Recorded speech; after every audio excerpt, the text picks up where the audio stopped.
예전에 어떤 글을 읽은 적이 있었습니다. 그 글을 읽었는데 그 내용에 있는 게 뭐냐면 미국의 어떤 잡지사의 기자가 있었는데 이 잡지사의 기자의 취미가 뭐였냐면 골동품을 수집하는 거예요. 골동품을 수집하는 거. 거의 이 골동품을 수집하는 데에 전 재산을 다 이렇게 투자를 할 정도로 골동품 수집하는 데에 상당히 조예가 깊었던 사람이었던 것 같습니다. 이 사람이 다양한 골동품을 이제 가져가요. 전 세계로 돌아다니면서 또 기자로서 취재할 것도 많으니까 그 지역에 가서 골동품을 하나씩 가져서 자기 창고 안에다가 이렇게 보관을 하는 거예요. 그러던 어느 날 이 사람이 이제 신문을 보게 됐어요. 그 신문을 보다 보니까 그 신문에 이런 내용이 나오는데 어떤 보물이 있는데 이 보물이 지금까지 나타나지 않고 있다. 말로만 듣던 그 보물이 분명히 많은 사람들의 손을 거쳐간 것으로 보여지는데 그 보물의 출처가 도저히 나타나지 않는다라는 뭐 그런 얘기가 나오는 거예요. 그러니까 이 사람이 오기가 발동을 한 거죠. 그래? 그렇게 값진 보물이야? 그렇게 값진 골동품이었어? 그러면 내가 한번 그걸 찾아보겠다 해서 그때부터 목표를 잡았어요. 내가 그 골동품을 찾으겠다. 그래서 전 세계를 돌아다니면서 골동품을 수집하기 시작을 했습니다. 무려 기자 생활을 하는 30년, 40년 동안을 거의 그 골동품을 찾기 위해서 혈안이 되어서 마구마구 돌아다녔던 거예요.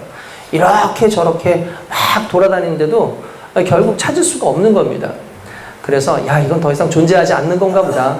이건 더 이상 존재할 수 없겠구나 라고 생각을 하고 이제 노년에 집에서 이제 자신이 사왔던 그 골동품들을 쫙 보면서 감상을 하면서 창고에 있는 것들을 다 꺼내는데 창고 맨 안쪽에 뭐가 이렇게 그 종이 같은 데 쌓여져 있는 거예요. 그래서 이게 뭘까 하고 꺼냈더니 놀랍게도 자기가 찾고 있던 그 보물이 거기에 쌓여 있는 거예요. 그러니까 자기는 실은 골동품을 수집하는 데만 바빴지 골동품을 제대로 열어보지 못하고 만끽하지 못했던 거고 자기가 그 골동품을 가지고 있었다는 사실조차도 몰랐던 거예요. 어떻게 보면 참 안타까운 인생이죠. 자기가 이미 가지고 있음에도 불구하고 내게 없다고 생각을 해서 찾아다니는 것들이 있었다는 거예요. 가끔씩 우리의 인생을 한번 생각해 봅니다. 우리에게 가장 중요하고 우리에게 행복을 주고 우리의 삶 가운데 가장 소중한 것들이 있는데 그것이 무엇일까를 정처 없이 계속 돌아다니고 찾아보죠. 근데 결국은 찾아요. 언제 찾느냐? 다른 곳에서 찾을 수 없고 내 삶 가운데 나를 지켜주셨던 하나님의 은혜. 나와 함께 하셨던 그 하나님의 은혜. 내가 잊고 있었고 내 삶 가운데는 존재하지 않고 다른 곳에서만 있는 줄 알고 주여 주시옵소서 주시옵소서 주시옵소서 구했던 그 은혜와 그리스도 예수의 그 구속의 역사가 실은 다른 곳에서 찾은 것이 아니라 내 속에서 감추어진 채로 발견되어졌다는 겁니다. 여러분 오늘 우리가 주님 안에서 살아간다는 것은 주의 은혜를 우리가 삶 속에서 날마다 누리고 사는 거예요. 꽁꽁 감춰뒀다가 그 안에 숨겨놓고 그게 있었는지 없었는지도 모르게 살아가는 것이 아니라 어느 날 내가 갑자기 문득 생각이 나가지고 펴보는 게 아니라 날마다 감상하고 날마다 누리고 그 날마다 그 은혜 속에서 삶을 새롭게 해가는 것. 이게 결국 하나님께서 우리에게 은혜를 주신 이유 아니겠습니까? 그 은혜가 충만하려면 무엇보다 그 은혜의 사용 설명서를 잘 읽어야 돼요. 그 은혜의 사용 설명서가 바로 말씀입니다. 내가 하나님의 은혜를 어떻게 사용할 것인가? 내가 하나님의 말씀을 어떻게 사용할 때 가장 정확하게 하나님의 뜻을 따라서 살 수 있을 것인가를 결국 하나님의 말씀을 통해서 발견을 해야 된다는 거예요. 근데 결국 하나님의 말씀대로 하나님의 뜻대로 우리가 살아가면 문제가 생기는데 그것이 뭐냐면 하나님 안에서 하나님 없이 살아가는 인생이 되는 거예요. 그게 얼마나 비극적인 일이냐면 결국 나의 주인이 하나님이 아니라 나의 주인이 내가 되는 안타까운 현실이 나타난다는 거죠.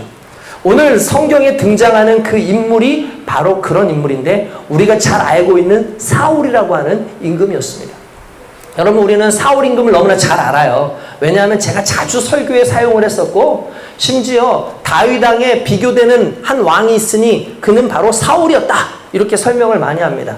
제가 이렇게 그냥 사울에 대해서만 이런 식으로 간략하게 설명을 하고 나니까 도대체 사울이 어떤 죄를 지었고 도대체 사울이라는 사람이 도대체 무엇이 문제였는지를 우리는 그냥 대강만 알지 깊이 알지 못하는 것을 알 수 있어요.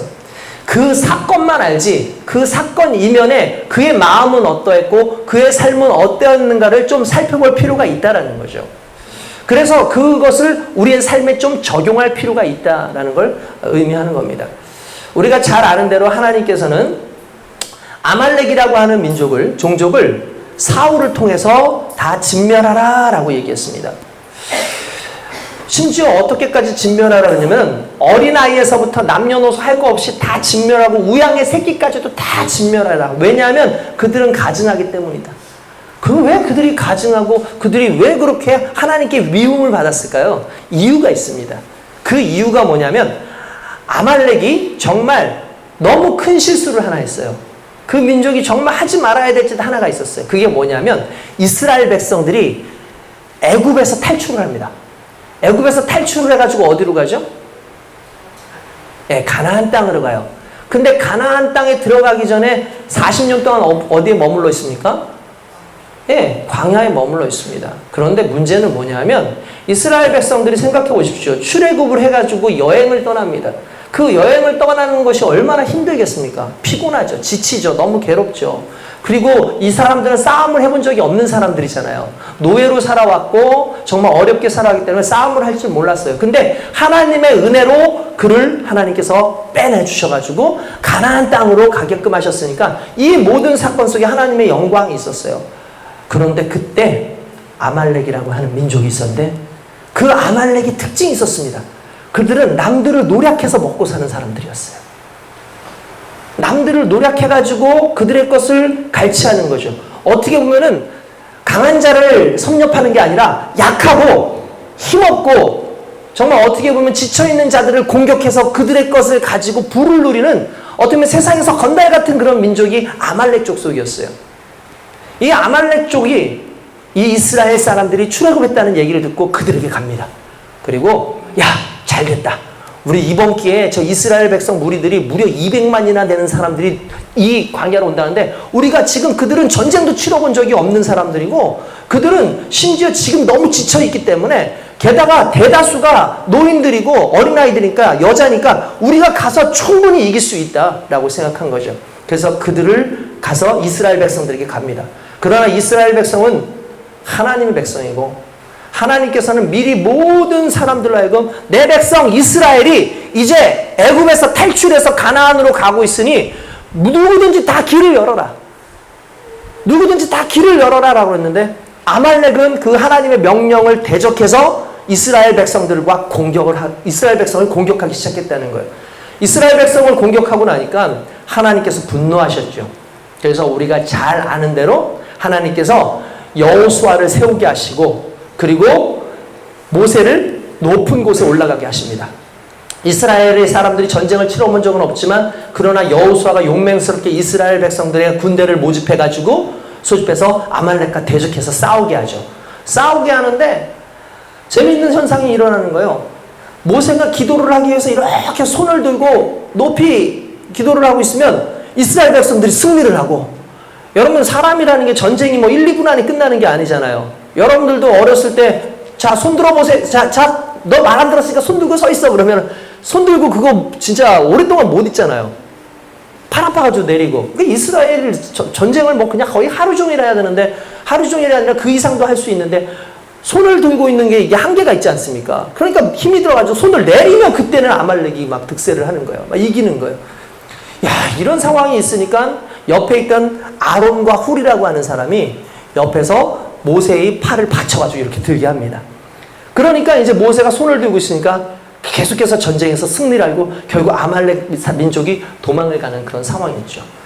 그래서 모든 사람들이 여호와를 찬양하고 모세가 하나님을 찬양하면서 나왔던 이름이 여호와 니시, 여호와 하나님은 나의 승리의 깃발이다 라는 그런 의미를 가지고 있는 그 여호와 니시의 전쟁이 바로 아말렉과의 전쟁이었고 특별히 다른 것보다 하나님께서 그 아말렉을 기억하고 계셨다는 거예요.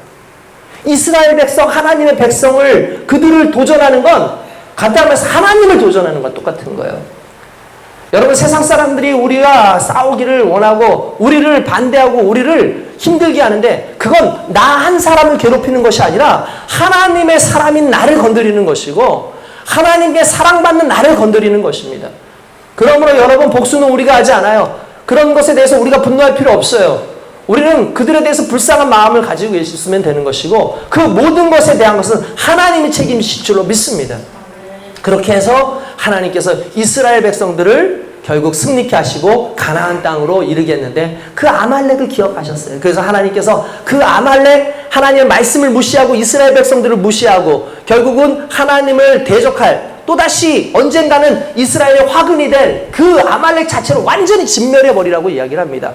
얼마나 그들이 가증스러웠는지 우양과 우양의 새끼까지도 다 죽여버리라고 얘기를 할 정도로 어떻게 보면 너무나 잔인할 정도지만, 그러나 악은 그 모양이라도 버리라고 하셨던 것처럼 조금이라도 하나님께 불순종하고 대적한 것들이 있으면 진멸해 버리라고 하는 그 의미가 그 속에는 들어가 있었던 거예요. 사울이 이제 사무엘의 그 이야기를 듣고 하나님께서 그렇게 말씀하셨다는 이야기를 듣고 전쟁을 치르러 갑니다. 하나님께서 이 전쟁을 이미 사울에게 허락하셨기 때문에 사울이 지혜를 얻었어요. 그 지혜를 얻은 내용이 뭐였냐면 이런 거였어요. 먼저 그 아말렉 족속들 가운데에서 이민족들을 다 밖으로 내버려라. 여러분, 간단하게 그런 거 있잖아요. 그 당시에는 같이 몰려서 사는 경우가 많았어요. 그러니까 아말렉 족속만 산 게 아니라 다른 민족들도 같이 어울려서 사는 거예요. 그 민족들하고. 그래서 전쟁 치르러 갈 때도 야, 같이 갈래? 그래, 같이 가자. 그럼 나누자. 그래, 알았어. 그런 식으로 하는 거죠. 근데 그때의 아말렉 족속 안에 겐 족속이라고 하는 사람들이 있었는데 그 겐 족속은 실은 평소에 하나님을 잘 섬기던, 그리고 이스라엘과 그렇게 척을 지지 않았던 민족들이었어요. 나중에는 겐 족속에서 레갑의 자손들이 거기서부터 나옵니다. 그러니까 이건 나중에 얘기해 드릴게요. 어쨌든 먼저 사울이 가서 겐 족속을 만나요. 그리고 이렇게 얘기합니다. 너희는 평소에 우리와 친하지 않았니? 그리고 하나님께서 우리를 이 땅으로 이끄시고 이스라엘 백성들을 이 땅으로 오게 하시는 거 너희가 이미 소문을 다 들어서 알지 않니? 너희가 이제 우리가 아말렉을 공격할 건데 너희가 아말렉과 함께 있으면 너희도 아말렉과 함께 죽으니까 빨리 떠나라 라고 얘기를 합니다. 그 말을 들었던 겐 족속이 맞아, 하나님은 위대하신 분이고 이스라엘을 하나님이 지키시고 지금 이 사울을 통해서 아말렉을 진멸하기로 하셨는데 우리가 누구의 편을 들어야 될 것이냐? 그래, 우리는 떠나야 된다 해서 겐 족속이 몰래 싹 다 빠져버려요. 그러니까 말 그대로 그냥 아말렉 족속들만 남아있는 거죠. 그 순간에 이제 사울이 전쟁을 치릅니다. 정말 하나님께서 함께 하시는 전쟁이기 때문에 승리를 했어요. 그래서 모든 사람들을 다 가는 모든 과정 가운데 갑자기 문제가 생깁니다. 그게 무슨 문제냐면은 사울과 백성이 어떻게 하느냐? 9절에, 여러분도 오늘 읽지 않았는데 9절에 이렇게 나와요. 사울과 백성이 아각이라는 사람은 아말렉 사람의 왕입니다. 아각과 그 양과 소의 가장 좋은 것 또는 기름진 것과 어린 양과 모든 좋은 것을 남기고 진멸하기를 즐겨하지 아니하고 가치 없고 하찮은 것은 진멸하니라. 이게 무슨 말이냐면 나한테 별로 가치가 없고 별로 볼품없는 것들은 다 죽여버려요. 그래, 그럼 다 없애버려야지. 합당해. 왜? 어차피 없애기로 한 건데. 그런데 이거 터실터실한데? 이거 너무 좋은데? 요거는 죽이기가 좀 아까워. 현실적으로 계산을 해보는 거예요. 하나님은 죽여. 근데 나의 현실 속에선 이걸 죽이는 것보다 좀 잘 활용하면 더 가치가 있지 않을까라고 생각을 한다는 거죠. 사울과 백성들이. 그리고 아각을 죽이라고 되어 있는데 아각을 죽이지 않아요. 왜 그랬을까요? 아각을 데리고 다니면서 사울이 자기의 전과를 사람들한테 알리고 싶은 거예요. 야, 얘 누군지 알아? 바로 아말렉 왕이었던 아각이다. 내가 이 아각을 사로잡았어. 이 수많은 사람들이 사울을 보면서 만세! 만세를 외치고 야, 사울 진짜 대단하다. 정말 우리 왕 정말 잘 뽑았다. 이런 얘기를 듣고 싶어가지고 아각을 데리고 다니는 그런 안타까운 상황이 온 거죠. 그래서 그때 여호와의 말씀이 사무엘에게 임합니다. 그래서 사무엘이 와가지고 사울을, 하나님께서 하시는 말씀이 내가 사울을 왕으로 세운 것을 후회한다. 그가 돌이켜서 나를 따르지 아니하며 내 명령을 행하지 아니하였으므로 하신지라. 사무엘이 근심하며 온 방에 여호와께 부르짖었더라 라는 말이 있어요. 무슨 말이냐면 사무엘이 근심했어요. 왜냐하면 이 사울을 누가 세웠어요? 누가 기름을 부었어요? 사무엘이 기름을 부었어요. 가슴 아픈 거죠. 너무 가슴 아픈 거죠. 이게 마치 뭐하고 같으면 읍참마속이라고 혹시 여러분들 아십니까? 읍참마속. 옛날에 제갈량이라고 하는 장군이 승상이 있었죠. 우리가 잘 아는 위초고 삼국지에 나오는 유비의 아주 책사라고 할 수 있는 제갈량, 제갈공명. 우리 너무나 잘 알고 있는 사람이잖아요. 근데 제갈량이 정말 아끼는 부하가 한 사람이 있었는데 그 사람이 마속이에요. 마속이라는 사람을 너무나 아꼈기 때문에 그 마속을 상당히 신뢰했는데 우리가 잘 아는 유비가 죽으면서 제갈량한테 이런 말을 해요. 너는 절대로 마속을 귀중하게 쓰지 마라. 마속을 중히 쓰지 말아라. 그는 뭔가 가벼운 사람이다 라고 얘기를 했어요. 승상과 왕이 다른 이유는 눈이 달라요. 그 승상을 누가 뽑아요? 왕이 뽑았어요. 승상이 볼 수 있는 눈과 아무리 똑똑해도 승상이 볼 수 있는 눈과 왕이 볼 수 있는 눈이 달랐던 것 같아요. 그래서 왕인 거예요. 그래서 왕이 사람들을 다스릴 수 있는 능력이 있어요. 어쨌든 유비가 그렇게 얘기했는데 나중에 제갈량이 전투를 합니다. 막 전투를 하다가 가정싸움이라고 하는 그곳에 가정전투를 하는 그곳에서 전쟁을 치를 때 뭐라고 하냐면 야 마속 네가 가져가서 네가 군사들 데리고 가서 전쟁을 치러 한번 멋지게 한번 네 실력 보여줘봐 라고 얘기합니다. 군대의 장관이 돼가지고 전쟁을 막 치러 가요. 사마이하고 막 전쟁을 치르는 겁니다. 그런데 전쟁을 한참 치르는데 병사 수도 엄청나게 많고 유리했던 그 유비의 군사, 마속의 군사였는데 자꾸 공성전에서 해도 나오지도 않고 그런 공성전을 하고 있는 그 조조의 세력이 나오지 않으니까 이 너무 힘든 거예요. 그래서 생각을 한 거야. 이게 너무 덥기도 하고 힘드니까 우리가 나무 쪽으로 가서 그 나무가에 가가지고 그 산 쪽 위쪽으로 올라가가지고 거기서 좀 쉬면서 좀 있자 해가지고 그 위로 올라갔어요. 그걸 보고 나서 사마이가 칼칼칼 웃는 거죠. 저런 바보 같은 놈이 있나? 어떻게 저기다가 저렇게 진을 치지? 그러더니 그때 군사들을 보내서 밑에서 불을 질러버려요. 밑에서 불을 질러버리니까 어떻게 되겠습니까? 활막 타서 이게 위로 올라가기 시작하죠. 마속의 군사들이 다 죽어요. 그리고 마속이 겨우 도망쳐가지고 제갈량 앞에 옵니다. 제갈량 눈물을 흘려요. 떠올리죠. 너는 절대로 마속을 귀히 쓰지 말아라. 중히 쓰지 말아라. 그 이야기가 떨어오죠. 근데 가장 사랑하는 바로 자기의 부하였는데 울면서 마속의 목을 뱉습니다. 그래서 그걸 읍참마속이라고 해요. 읍참마속. 여러분 인생이라는 게 그럴 수가 있죠. 아마 사무엘이 그런 마음이었을 거예요. 하나님께서 정말 사울을 찾아가지고 그에게 머리에 기름을 붓고 난 다음에 야 정말 너는 왕이다. 하나님께서 너를 택하셨다. 그가 얼마나 겸손했는 줄 아십니까? 정말 겸손했었어요. 너무나 겸손해가지고 왕을 시키려고 했더니 없어졌어.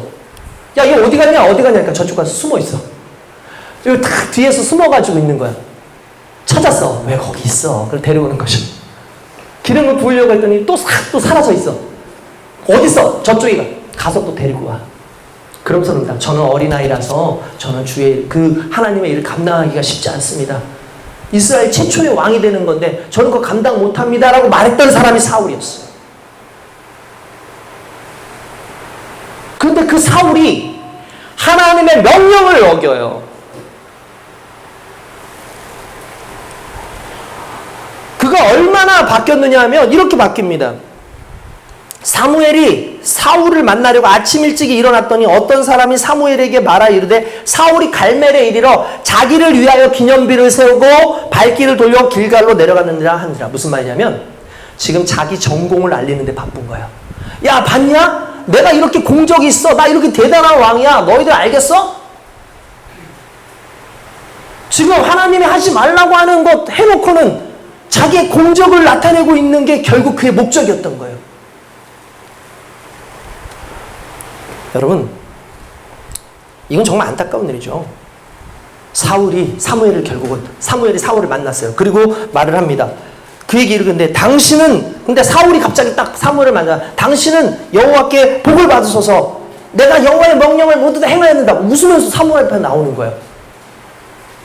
아니 다 죽이려 했는데 죽이지 않았잖아요. 근데 웃으면서 내가 명령 다 지켰습니다. 근데 명령 지킨 게 뭔지 아십니까? 가치 없는 것들, 하찮은 것들 죽여놓고 나는 명령 지켰다. 이렇게 얘기를 해요. 여러분, 순종은 100%일 때 순종인 겁니다. 99% 해놓고 나는 순종했습니다.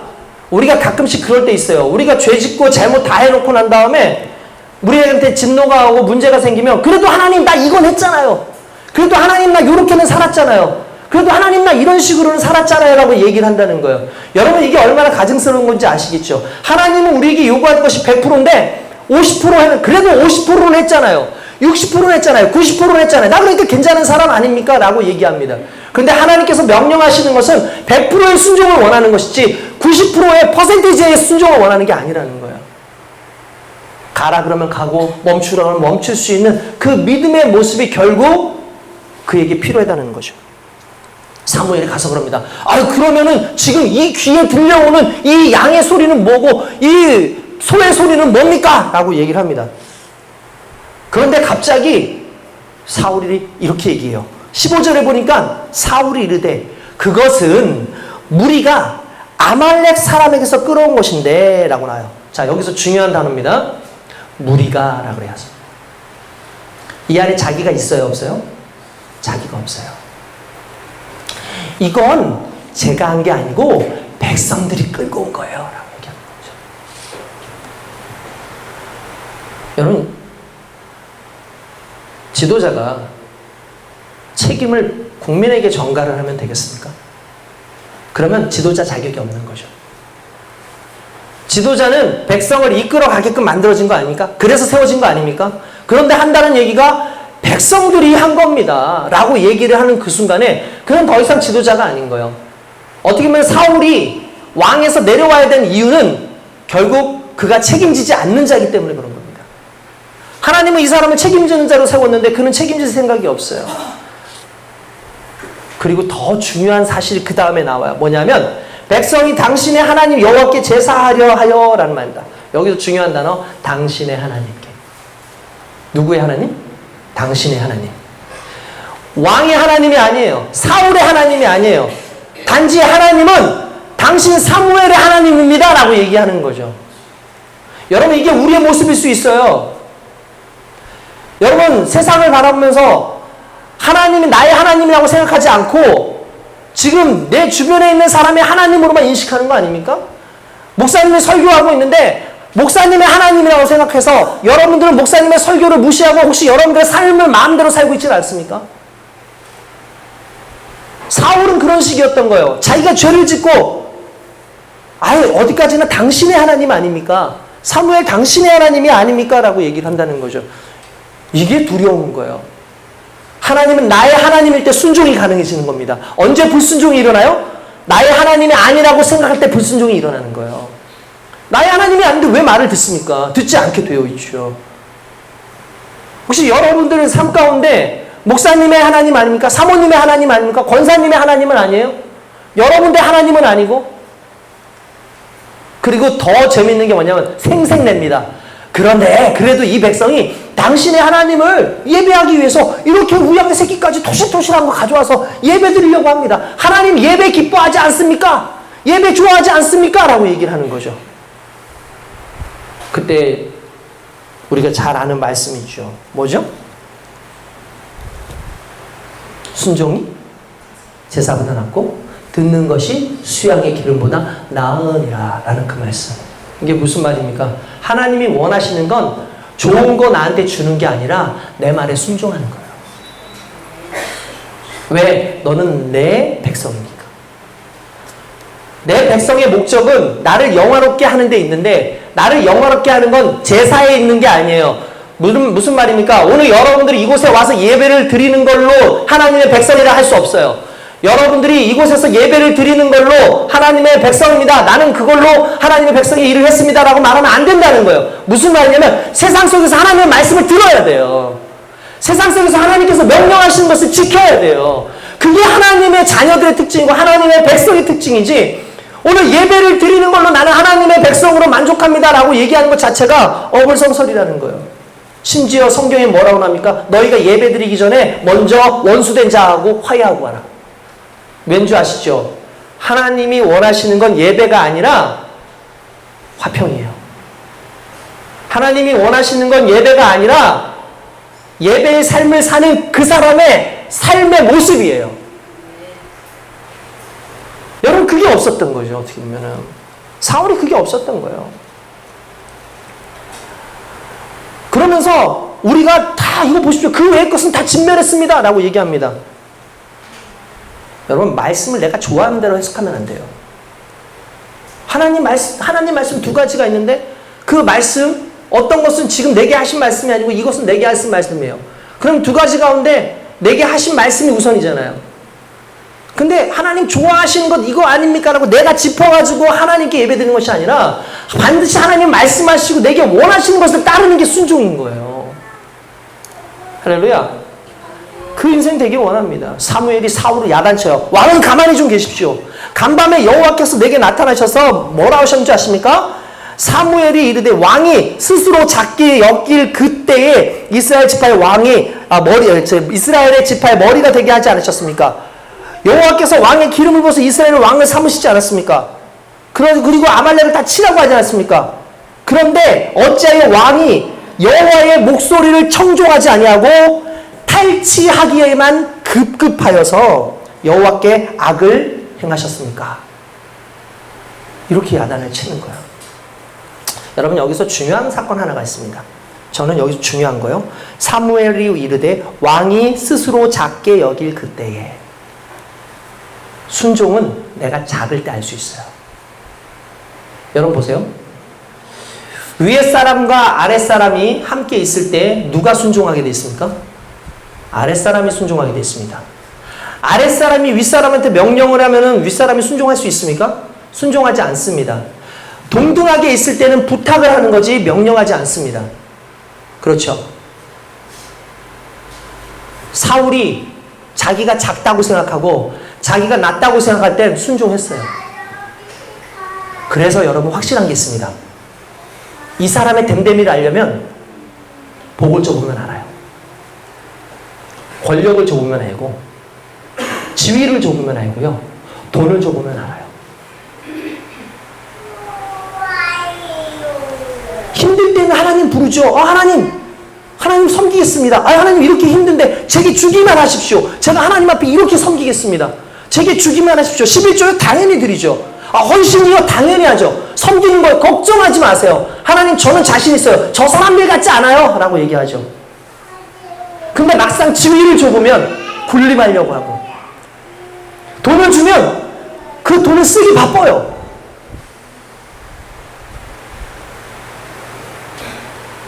좁으면 아는 거예요. 사울이 겸손한 사람인 줄 아는데 권력을 줬더니 명예를 줬더니 돈을 줬더니 부를 줬더니 사람들을 그에게 보여줬더니 거기서 군림하고 높아지려고 하는데 그 모든 걸 쓰고 있어요. 처음에 직장이 없을 때에는 직장 주시기만 해도 내가 열심히 잘 하겠습니다라고 했는데 직장이 생기고 나면 직장 문제 때문에 거기에 공격을 하면서 어떻게 하면 내가 직장에서 높아질 수 있을까? 어떻게 하면 내가 직장에서 더 잘 나갈 수 있을까? 여기에 바빠지기 시작하면서 하나님의 명령, 하나님의 순종하는 것을 잊어버리기 시작해요. 여러분, 하나님 앞에 쓰는 거 인색해 하지 마십시오. 왜 제가 이 얘기를 하냐면은 사람이요 뭔가 모으기 시작하잖아요. 그 모으는 게 삶의 목적이 돼요. 쓰지 않아요. 계속 모아요. 계속 모아요. 계속 모아요. 계속 모아요. 그걸 뭐라고 얘기하는 줄 아십니까? 배설물수지. 여러분, 똥을 집에다 모으는 사람 있어요?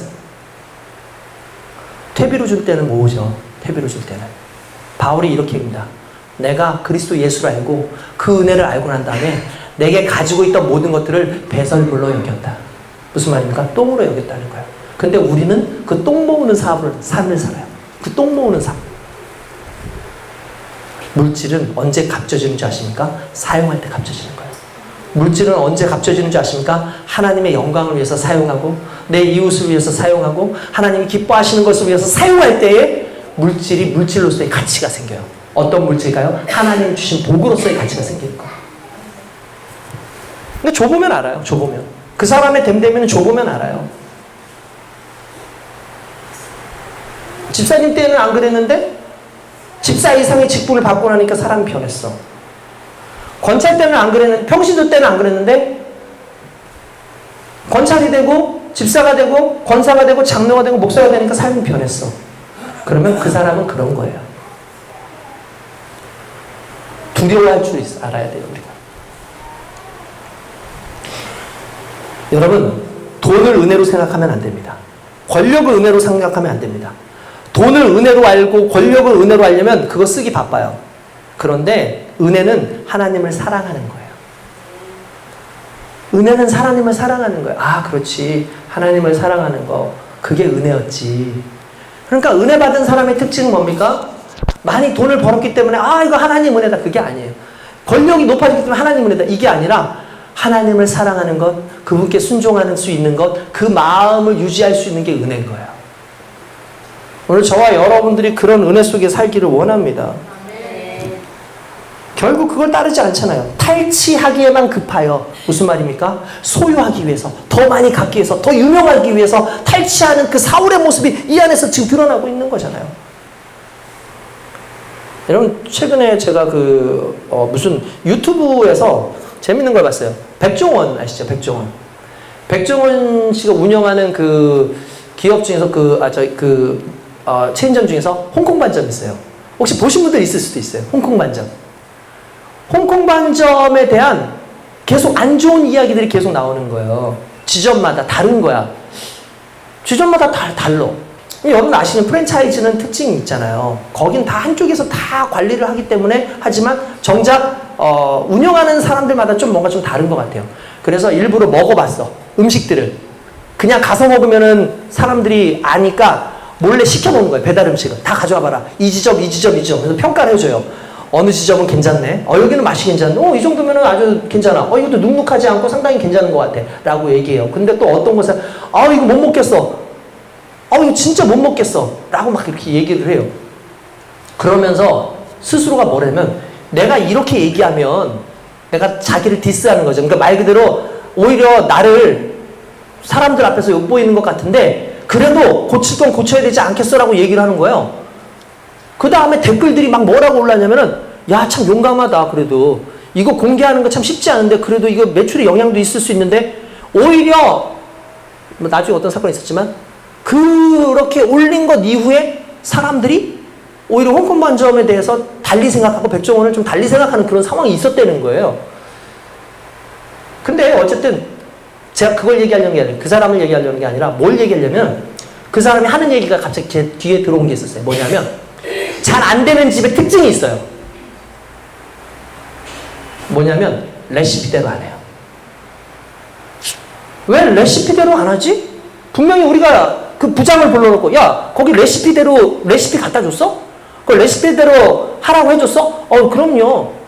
야, 웬만해서는 레시피대로만 해도 웬만해서는 평균 이상을 갈 텐데 왜 안 하지 해가지고 직접 가서 검사를 했는데 레시피대로 하지 않는 거예요. 양을 줄인다든지 뭘 넣어야 되는데 넣지 않는다든지 안 하는 거죠. 그러니까 결국 그 맛은 레시피대로 따라가지 않는 거예요. 그러니까 그 맛이 안 나는 거예요. 제가 깨달은 바가 있어요. 크리스찬들이 레시피대로 살지 않아요. 하나님이 허락하신 그 요리 지침서를, 삶의 지침서를 따라 살지 않는 거예요. 그러니까 문제가 생기는 거예요. 사울이 그런 거잖아요. 하나님 명령하시고 이렇게 살아야 하는데 중요한 건 아까웠어. 하나님께 이렇게 하는 것 자체도 아까워. 이왕 하나님께 끝나고 나면 예배 드려야 되는데, 여러분 끝나고 나면 제사 드려야 돼요. 감사의 제사. 그런데 자기 재물 드리기가 아까웠어. 그러니까 토실토실 죽이라고 했던 그걸 다 가져와서 그걸로 대신 드리는 거예요. 제사는, 예배는 내가 드리는 겁니다. 남의 걸로 생색내면 안 돼요. 제 친구 목사님, 현금을 가지고 다니지 않아요. 그래서 예배 드리러 가면 꼭 문자가 와요. 10,000원만 갖고 와. 50,000원만 갖고 와. 그렇게 제가 가져다 주죠. 뭐 친구 사이인데 10,000원 그냥 줄 수도 있잖아요. 근데 그분은 반드시 카카오톡이든 계좌든 돈을 보내줘요. 야, 이건 내가 그냥 내줄게. 근데 한마디 하는 게 있어요. 내 예배야. 내가 드릴 내 헌금이야. 네가 드린 건 네가 드리는 거지. 이건 내 복이야. 내 몫이야. 내 몫의 예배는 내가 드려라고 얘기를 하는 거예요. 그게 레시피예요, 우리 삶에. 막 야단을 쳤더니 여기서 또다시 사울의 모습이 하나 나옵니다. 그게 뭐냐면 이런 거죠. 여러분, 야단을 쳤어요. 막 뭔가 얘기를 했어요. 그러면 다윗은 회개하죠. 근데 그 회개가 하나님께 드리는 회개예요. 근데 사울은 그렇게 하지 않아요. 일단 먼저 뭐라고 얘기하냐면 억울해해요. 억울해해요. 20절에 잠깐 보면 사울이 사무엘에게 이르되 나는 실로 여호와의 목소리를 청종하여 여호와께서 보내신 길로 가서 아말렉 왕 아각을 끌어왔고 아말렉 사람들을 진멸하였으나. 무슨 말입니까? 화가 난 거야. 막 짜증냈어요. 아니 내가 뭘 문제입니까? 아, 나 제대로 했어요.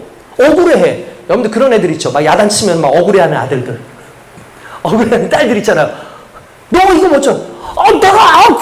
엄마 이거 몰라서 그래. 나 지금 이거 하느라고. 엄마 지금 너무하는 거 아니야? 억울해하는 거야. 억울해해. 사울이 지금 그런 거예요. 나 그래도 이스라엘 좀 아말렉 진멸시키고 나 또 이렇게 했는데 그러면서 맨 마지막에 꼭 말꼬리를 했지만 그러면서 나오는 말이 오늘 설교 제목의 앞정어가 다만. 뭐라고요? 다만 백성이 그 마땅히 멸할 것 중에서 가장 좋은 것으로 길갈에서 당신의 하나님, 또 나와요. 당신의 하나님 여호와께 제사하려고 양과 소를 끌어왔나이다. 보세요. 다만. 책임 회피형 언어예요. 다만. 우린 그렇게 얘기해요. 다만 제가 다 잘했는데요. 다만 이것만 못했어요. 근데 우리가 모르고 못했을까요? 알고 못했을까요? 물어볼게요. 여러분들이 짓는 죄 가운데, 세상 속에서 짓는 죄 가운데, 하나님이 하지 말라고 했던 죄 가운데 모르고 지은 죄하고 알고 지은 죄하고 어느 게 더 많을 것 같아요? 솔직하라고. 실로. 솔직하라고. 진실로. 여기에 스스로 얘기해요. 다만 백성이 그 마땅히 멸할 것을 아는 거예요, 자기도. 근데 또 백성 탓을 해요. 더 재밌는 게 뭔지 아십니까? 나중에 그렇게 얘기해요. 내가 왜 그랬냐면 백성이 나를 떠나갈까봐 라고 얘기를 해요. 24절 한번 볼까요? 24절에 같이 한번 읽어볼게요. 자, 시작. 사울이 사무엘에게 이르되 내가 범죄한 날이다. 내가 여호와의 명령과 당신의 명령을 어긴 것은. 어긴 거 알아요, 몰라요? 알아요.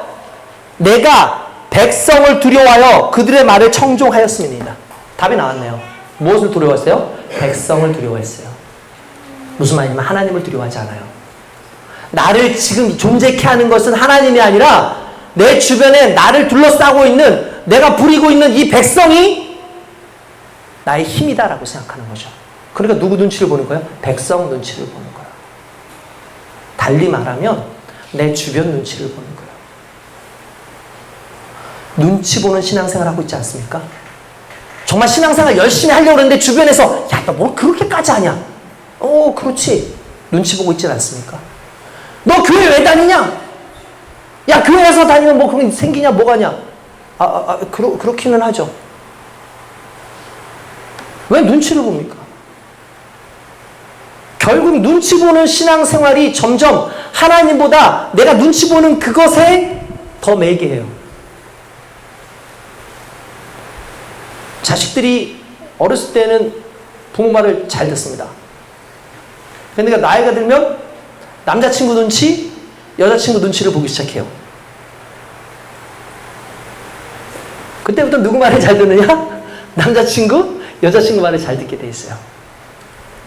여러분, 간단해요. 주인은 눈치 보는 게 주인인 거예요. 우리 집 강아지 네로도 제 눈치를 봐요. 모르는 사람 앞에서 눈치 보지 않습니다. 왕왕거리지. 눈치를 보는 순간 주인이 바뀌는 거예요. 저는 여러분들이 하나님의 눈치를 봤으면 좋겠어요. 저는 우리 성도들이 하나님의 눈치를 봤으면 좋겠어요. 다만이라고 하지 마세요. 다만 제가 이렇게 잘해왔지만 다만 하나님의 순종은 100%를 요구하는 거지 90%를 순종을 요구하는 게 아니라는 걸 깨달아야 된다는 겁니다. 그러면서 하나님 말씀을 거역하는 걸 점치는 죄, 그리고 완고한 것을 사실 우상에게 전하는, 하나님 말씀 거역하는 거 그거 간단하면서 우상 섬기는 건 똑같다는 거예요. 여기서 우상은 누굴까요? 백성이었고, 여기서 우상은 누굴까? 나였어요. 우리가 섬기는 게 나잖아요. 전에도 얘기했잖아요. 신 중에서 가장 큰 신, 자기 자신. 점은 왜 봐? 나 잘 되려고 점 보잖아요.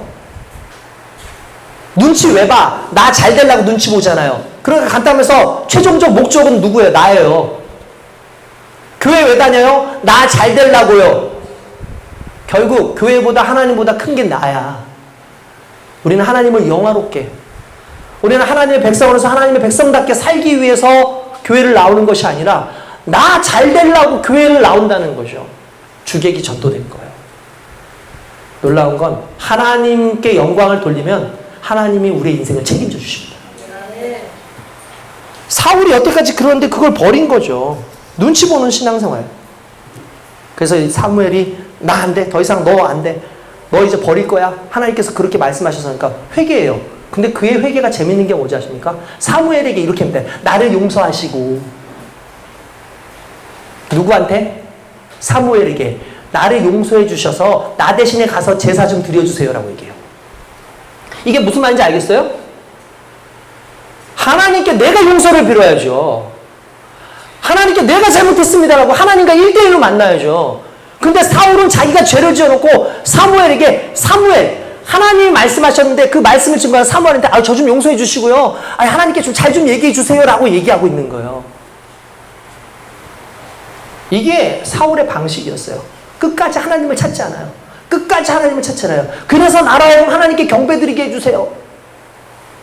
돌이키지 않고 하나님을 직접 만나지 않는데 무슨 제사가 있습니까? 제사는 내가 직접 하나님과 만나는 거 아닙니까? 예배는 드려주는 게 아니라 내가 드리는 겁니다. 그게 너무나 중요한 거죠. 여러분 이게 정말 우리 삶 가운데 너무나 중요한 거 아닙니까? 정말 버리지 말아야 되는 것.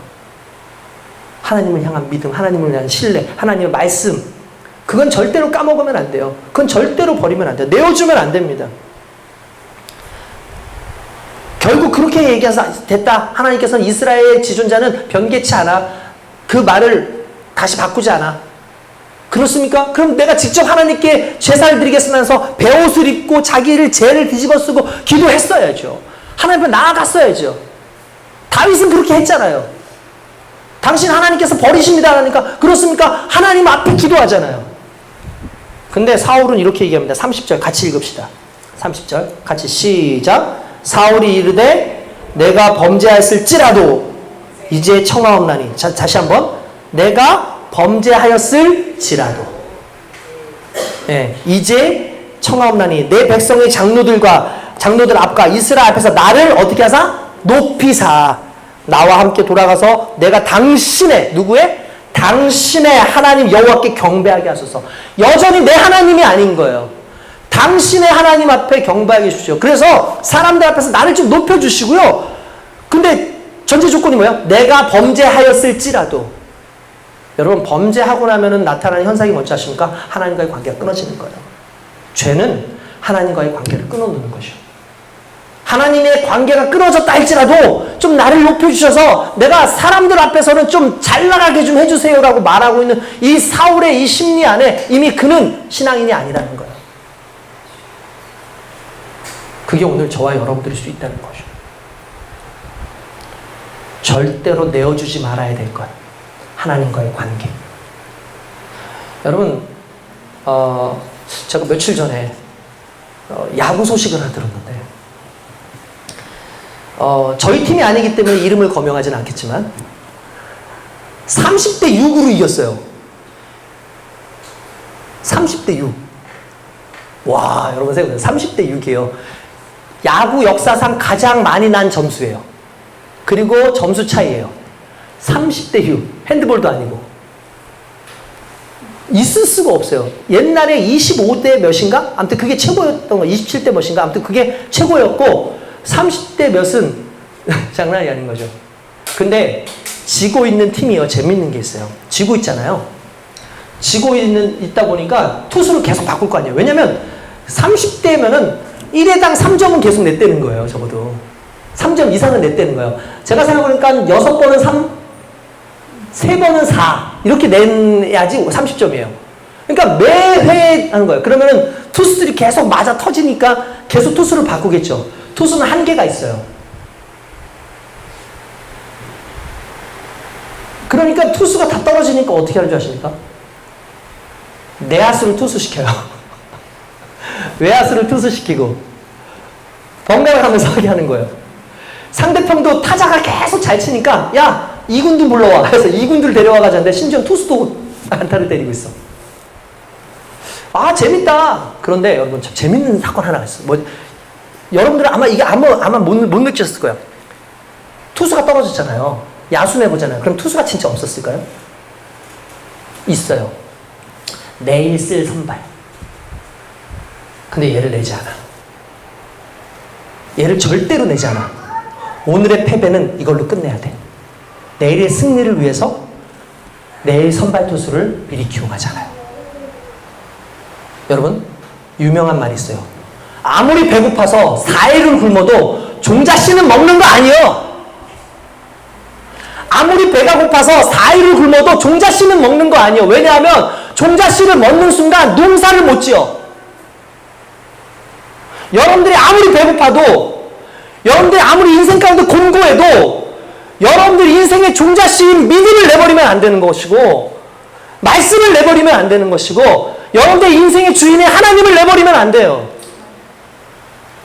오늘 우리는 종자씨 다 까먹고 있지 않습니까? 여러분들의 인생의 종자씨를 다 까먹고 있지 않습니까? 흔한 야구팀도 어차피 30대 3이든 300대 3이든 그날 경기는 져요. 그런데 내일의 경기는 남아있단 말이에요. 그러면 내일의 선발 투수를 올리지 않는다고요. 마찬가지로 우리 인생 가운데 하나님께서 오늘의 실패 가운데, 오늘 많은 상황 가운데 종자씨, 우리의 믿음, 내일을 또 사랑하게 하는 하나님을 향한 그 믿음과 말씀에 대한 순종을 먹어버리고 치워버리게 하지 않아요. 사울은 그걸 다 까먹어버린 거예요.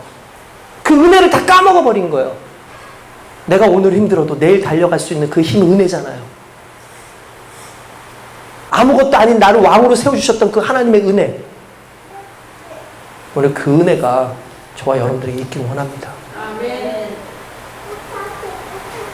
다만 이런 소리 하지 말고, 할지라도 이런 소리 하지 말고, 주여 내게 말씀하시면 내가 순종하겠나이다. 말로만 하지 말고 인생으로 보여줄 수 있는 그 믿음이 저와 여러분에게 주님의 이름으로 축원드립니다. 결국 사울은 버림받습니다. 회개하지 않습니다. 끝까지 당신의 하나님으로 끝납니다. 그러나 오늘 우리는 당신의 하나님에서 나의 하나님으로 인식하는 순간 회개가 일어나고 그 안에서 하나님의 영광이 나타날 줄 믿습니다. 하나님 아십니다. 오늘 수련회를 떠나는 우리 모든 마음에 이 수련회를 가기 위해서 여러분들 나름대로 버려야 될 게 많죠. 여러분도 휴가 갈 수 있고 여러분들 즐거움을 누릴 수 있어요. 그곳에 가서 여러분들의 가족들과 돈 많이 쓸 수 있어요. 그런데 헌금을 이곳에 보내면서 아니 내 아이들만이 아니라 다른 아이들, 다른 성도들의 그 몫까지 같이 함께 내는 그 마음, 하나님은 아십니다. 할렐루야. 그 하나님을 온전히 사랑하는 저와 여러분 되시길 주님의 이름으로 축원드립니다. 기도하겠습니다.